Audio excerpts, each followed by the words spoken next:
జీ5 ఉండగా మీ favourite TV shows ని మీరు అస్సలు మిస్ అవ్వలేరు. Complete free.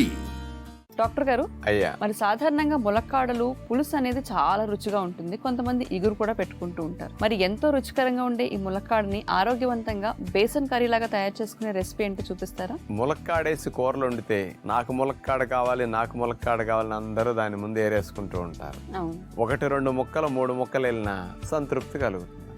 తినేది కూరలాగా ఎంత తినంగానే ములక్కాడలో 1-2 వాడతాం. ఎందుకు తక్కువ వాడేటట్టు మనకు అలవాటు అయిందంటే అందులో యాంటీ ఆక్సిడెంట్స్ ఎక్కువ ఉంటాయి. అందుకని అన్ని కూరల్లో ములక్కాడ వేసుకోవడం ఎందుకు అలవాటు చేశారంటే వాటి ద్వారా మన శరీరంలో రక్షణ వ్యవస్థను యాక్టివేట్ చేయడానికి, అట్లాగే కణజాలం జబ్బుల బారిన పడకుండా రక్షించడానికి ఉపయోగపడే యాంటీ ఆక్సిడెంట్స్ స్పెషల్గా ఉంటాయి అన్నమాట. అందుకని అన్నిట్లో వేసుకుని వాటిని అట్లా తీసుకోవటం ఒక ఆచారంగా మనకు పెట్టడంలో ఉద్దేశం అది. సరే, ములక్కాళ్ళు ఎక్కువ వేసి వండుకుంటే ఇంకా మంచిది. పైగా శనగపిండి అంటే ప్రోటీన్ ఎక్కువ ఉండే పిండి, కమ్మదనం ఉంటుంది, మంచి రుచి. దాంతో ఈ కర్రీ ఎలా చేసుకోవాలో చూడండి. ములక్కాడ శనగపిండి కర్రీ తయారు చేయడానికి కావాల్సిన పదార్థాలు: ములక్కాడ ముక్కలు 1 కప్పు, టమోటా ముక్కలు 1 కప్పు, పెరుగు 1/2 కప్పు, శనగపిండి 1/2 కప్పు, తేనె 1 టేబుల్ స్పూను, నిమ్మరసం 1 టేబుల్ స్పూను, మేగడ 1 టేబుల్ స్పూను, జీలకర్ర 1 టీ స్పూను, ఆవాలు 1 టీ స్పూను, పసుపు కొద్దిగా, కొత్తిమీర కొద్దిగా, కరివేపాకు కొద్దిగా. ముందుగా ఒక నాన్ స్టిక్ పాత్రలో కొద్దిగా మేగడ వేసేసి అందులో ఆవాలు, జీలకర్ర, పచ్చిమిరపకాయ చీలికలు, కరివేపాకు ఇవన్నీ మేగడలో వేగనిస్తాం. కొద్దిగా పసుపు వేసేస్తాం. ఆ తర్వాత ములక్కాడ ముక్కలను కట్ చేసుకుని వాటిని ఇందులో వేసేసి టమోటా ముక్కలు కూడా వేసేసి కొంచెం నీళ్లు పోసేసి మూత పెట్టేసి ములక్కాడ ముక్కల్ని ఆ టమోటా ముక్కలను ఉడకనిస్తాం. ఆ ఉడికేలోపు మనం ఒక బౌల్లో శనగపిండి తీసుకుని అందులో కొద్దిగా నిమ్మరసం, తేనె, కొద్దిగా పెరుగు వీటన్నిటిని శనగపిండిలో కలిపేస్తాం. కొంచెం నీళ్లు కలిపి శనగపిండిని కొద్దిగా పలసగా చేసుకుంటాం. ఉండలు లేకుండా గెడ్డలు లేకుండా శనగపిండిని అట్లా కలుపుకోవాలి. ఇక ములక్కాడ ముక్కలు ఉడికిన తర్వాత పెరుగు కలిపిన శనగపిండిని అందులో పోసేస్తాం. అసలు ఎందులో పెరుగు శనగపిండి కాంబినేషన్ కలిపి పోసిన కూర చాలా కమ్మగా ఉంటుంది. అసలు ఉప్పు లేని లోటు అసలు తెలియదు, గ్రేవీగా చాలా టేస్ట్గా ఉంటుంది. న్యాచురోపతి ఫాలోవర్స్కి ఎప్పుడు కూడా ఏ వెజిటబుల్స్ అయినా తినడానికి కూర బాగోపోతే ఈ కాంబినేషన్లో ఇట్లా చేసుకుంటే ఆ కూరలని చాలా టేస్ట్గా తినగలుగుతారు. ఒక్క పులుసుల్లో వేసే ములక్కాడకి బాగా టేస్ట్ ఉంటుంది, కానీ నష్టం కూడా ఎక్కువ ఉంటుంది. పులుసులు గంటల తరబడి ఉడకనిస్తారు, మరగనిస్తారు. అందుకని అప్పుడు ఇట్లాంటి కొంచెం అంత వేడికి ఎక్కువసేపు ఉంచితే పోతాయి. పైగా ఉప్పు బాగా పీల్చుకుని ఉంటాయి కదా ములక్కాడ మెక్కల నూనె, దానివల్ల లాభం తగ్గిపోతుంది. మనం చూపించినట్టు వండుకుంటే ములక్కాడలో యాంటీ ఆక్సిడెంట్స్ ఏమీ దెబ్బతినవు.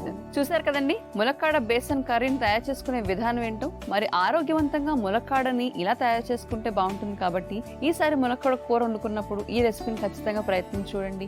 ఇలాంటి మరెన్నో రెసిపీస్ చూడాలనుకుంటే జీ5 యాప్ ని డౌన్లోడ్ చేసుకుని ఆరోగ్యమే మహాయోగం కార్యక్రమంలో తప్పనిసరిగా చూడండి. మరి బ్యాక్ పెయిన్ అన్నది వయసుతో సంబంధం లేకుండా ప్రతి ఒక్కరిని ఇబ్బంది పెడుతుంది. కాబట్టి ఏ వృత్తి చేసినా లేకపోతే చదువుకునే విద్యార్థులకు కూడా బ్యాక్ పెయిన్ ఎక్కువగా ఉంటుంది.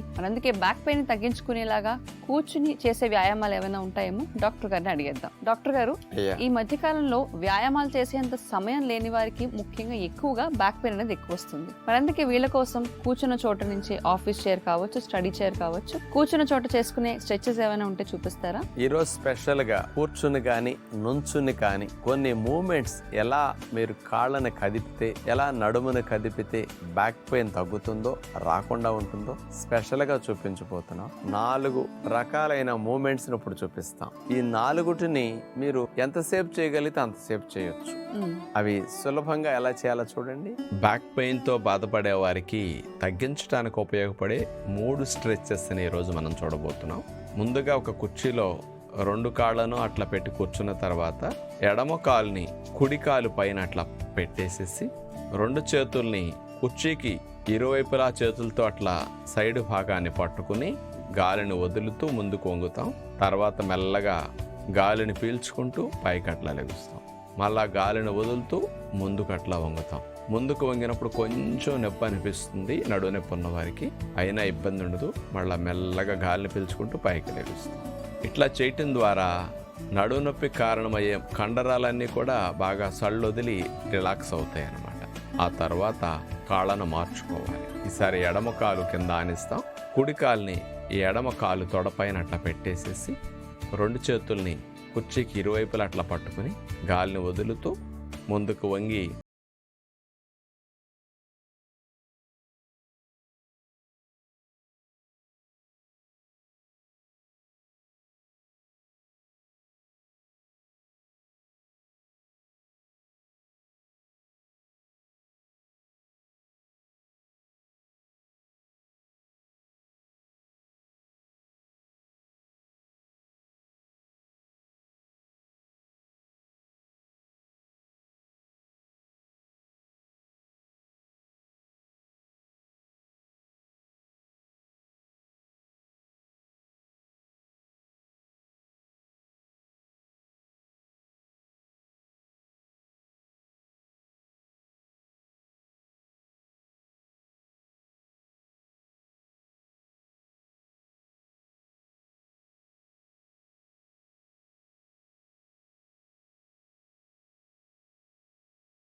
రోలర్తో స్ట్రెచ్చింగ్ చేసుకోవచ్చు. ఇప్పుడు చూపించిన 4 చూడండి, తొంటి దగ్గర నుంచి వీపు భాగం వరకు అన్ని భాగాల్లో కండరాల్ని కదపడం జరిగింది. కాస్త పూసల దగ్గర గ్యాప్ వచ్చేటట్టు చేసి డిస్కుల మీద ఒత్తిడి పడటం అనేది తగ్గించడానికి ఈ మూమెంట్స్ బాగా ఉపయోగపడతాయి. తద్వారా వెన్నుపాము నుంచి కాళ్ళలోకి నడుము భాగంలోకి వచ్చిన నరాలపైన ఒత్తిడి తగ్గడానికి కూడా ఈ మూమెంట్స్ చక్కగా ఉపయోగపడతాయి. 2 పూట్ల అభ్యాసం చేయగలిగితే సమస్య ఉన్న వారికి త్వరగా ఉపశమనం వస్తుంది. చూసారు కదండి, బ్యాక్ పెయిన్ సమస్యతో బాధపడే వాళ్ళందరికీ డాక్టర్ గారు కూర్చున్న చోటే చేసుకోగలిగే సులువైన వ్యాయామాలు చూపించారు. కాబట్టి ఈ నొప్పి రాకూడదు అనుకునే వారు ప్రతి ఒక్కరు కూడా కాస్త ఎక్కువసేపు కూర్చున్న తర్వాత ఈ వ్యాయామాల్ని స్ట్రెచెస్ కోసం ఉపయోగించుకోండి. డాక్టర్ గారు, మరి సాధారణంగా అందం అంటే చాలా మంది బాహ్యంగా పూసే కెమికల్స్ వల్ల వస్తుంది అని అనుకుంటూ ఉంటారు. కానీ అందం అనేది లోపల నుంచి తీసుకునే ఆహారం వల్ల కూడా వస్తుంది అని మీరు చెప్తూ ఉంటారు కదా. అవునమ్మా. మరి ఈ రోజు గ్లోయింగ్ స్కిన్ రావాలంటే గనక, ఫేస్ నిగనిగలాడుతూ మెరిసిపోవాలంటే గనక ఎలాంటి జ్యూస్ ఏదైనా తీసుకుంటే బాగుంటుందేమో చెప్తారా?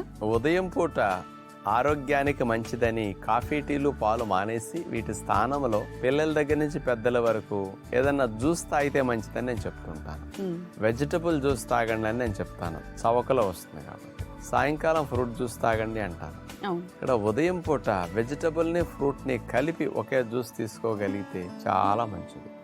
జీ5 యాప్ డౌన్లోడ్ చేసి అన్ని ఎపిసోడ్స్ పూర్తి ఉచితంగా చూడండి.